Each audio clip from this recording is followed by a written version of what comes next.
no, I'm not doing the same job I thought I was doing in high school.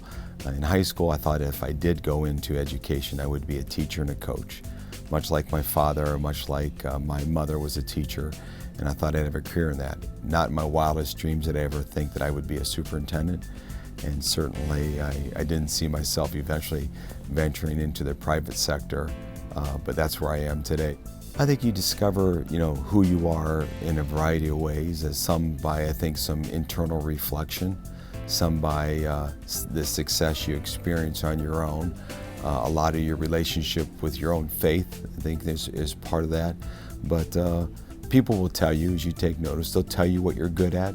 You'll find that you have success in certain areas, and I think through that you identify your personality, you identify your passion, and you identify what defines you as a person. And I think throughout my course of my life, I've been able to identify who Dale Fortner is through that.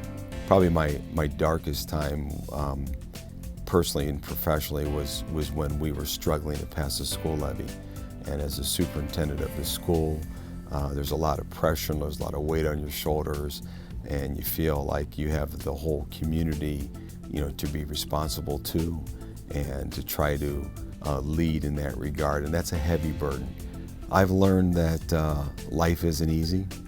I learned that I think you have to have an inner confidence in yourself. There are people out there that are jealous. I think there are people out there that are not good seeds, and you have to be cautious of that. It's a little bit of a dog-eat-dog world. It is challenging. I've learned that hard work makes up for a lot.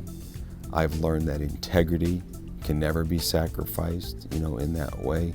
I think I've learned a lot in my life, and hopefully those are things I practice on a day-to-day basis, and I try to pass down to my kids.